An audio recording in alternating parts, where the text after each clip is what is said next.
the creaky stairs to the attic of the house she'd inherited from her grandmother, coughing from decades of accumulated dust. Among boxes of yellowed photographs and furniture covered by sheets, her eyes found something familiar, a 20-inch Zenith television with the characteristic wood finish of the 90s. "Wow, I remember this TV," she murmured, running her hand over the dusty screen. It was identical to the one she used to watch cartoons on as a child at Grandma's house. The gray remote control was still beside it, with buttons faded from use. On impulse, she went downstairs and asked her husband to help carry the television. "It'll be nice for the kids' room to watch old movies," she justified. After plugging it in, she pressed a red power button. The screen flickered with white static, and gradually, a grainy image began to form. Channel 15. There hadn't been broadcast TV signal in that area for years, but there it was. A children's show from the 90s, with a colorful cardboard set and a host with curly hair wearing a floral dress. Must be some vintage cable channel, Marina thought, not knowing she had just tuned into something far more sinister than any normal broadcast. The show was called Fun Time Friends, and Marina was certain it had never existed. The host, Miss Carol, smiled with perfectly white teeth while interacting with 3 children on the set.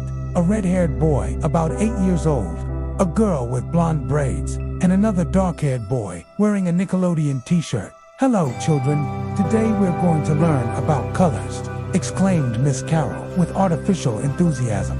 The children responded in unison, but something in their voices sounded distant, as if they were speaking through a tunnel. Marina changed the channel. Static. She returned to 15. The show continued. She tried other channels, just white noise. When she returned to 15, Miss Carol was looking directly at the camera, her smile slightly crooked. "Marina, are you there?" asked the host, making her almost drop the remote control. "We know you're watching. We've been waiting for you for so long." The red-haired boy approached the camera, his eyes strangely glazed. "Please help us, Marina. We've been trapped here since 1994.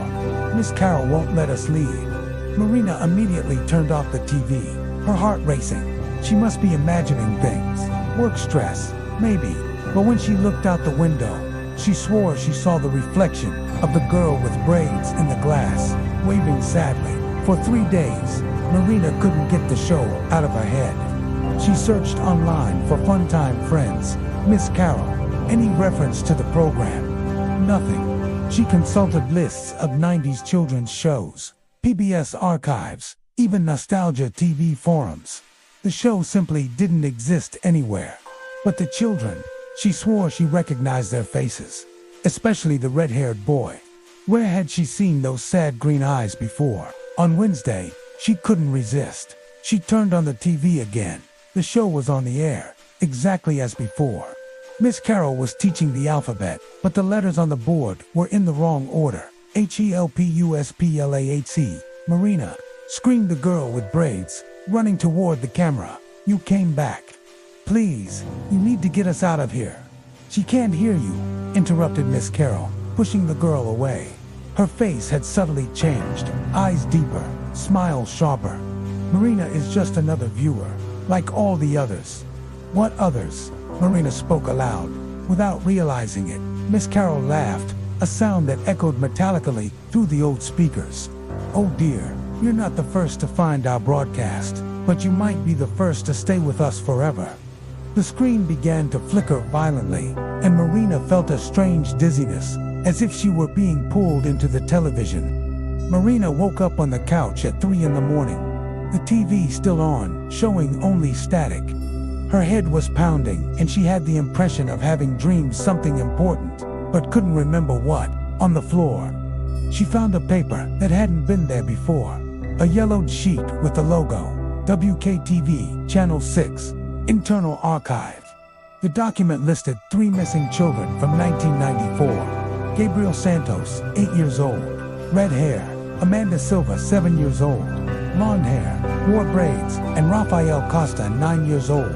Dark-haired, last seen wearing a Nickelodeon shirt. She returned to the living room with trembling hands. The TV had turned on by itself. On the screen, Gabriel waved timidly. You found out about us, he said, his voice clearer now. Miss Carol is sleeping. It's our only chance to talk. What happened to you? She brought us inside the broadcast, whispered Amanda. And now, she wants to do the same to you. You need to tell me everything. Marina whispered to the screen, nervously looking over her shoulder. How can I help you? Raphael approached the camera. She uses the television as a portal.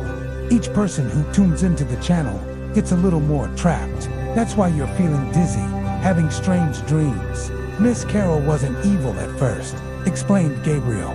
She really wanted to make a cool show for kids, but something went wrong during filming. A kind of ritual she found in an old book, promising infinite audience. Amanda began to cry.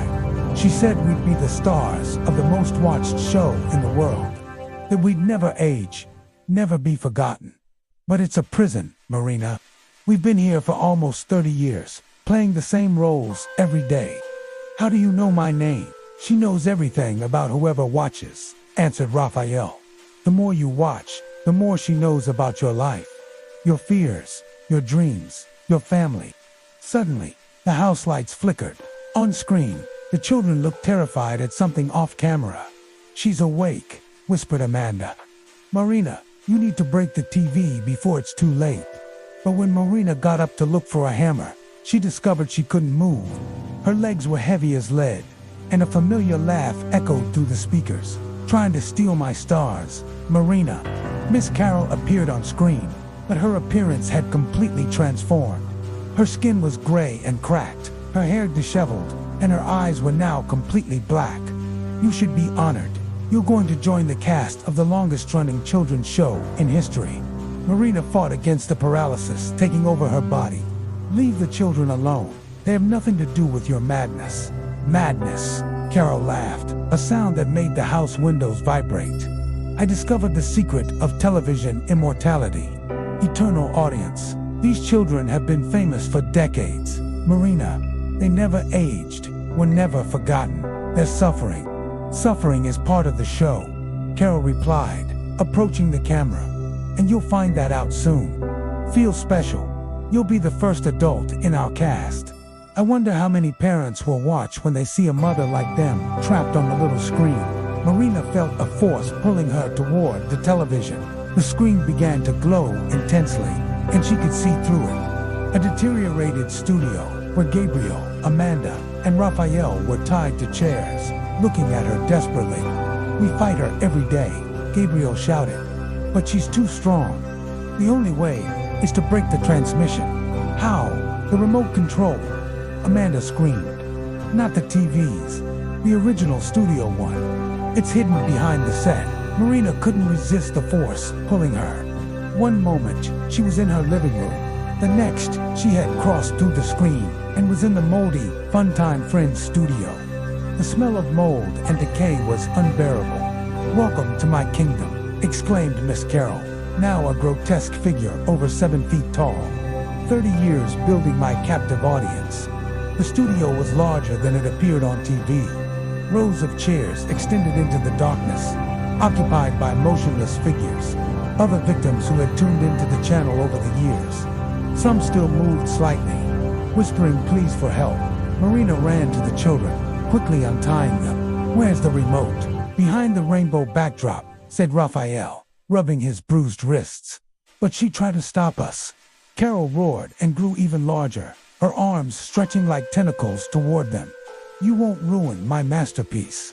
The four ran through the deteriorated cardboard set, dodging Carol's tentacles. Behind the faded rainbow, Marina found an old remote control, covered with strange symbols carved by hand. That's it, Amanda screamed. Press the red button 3 times. Marina obeyed. On the first click, the studio lights flickered. On the second, Carol screamed in pain, shrinking slightly. On the third, no, Carol roared, lunging toward Marina. I worked so hard to ... The third click was like lightning striking through the studio.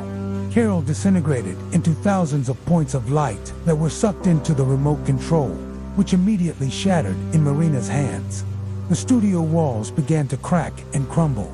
It's working, Gabriel shouted.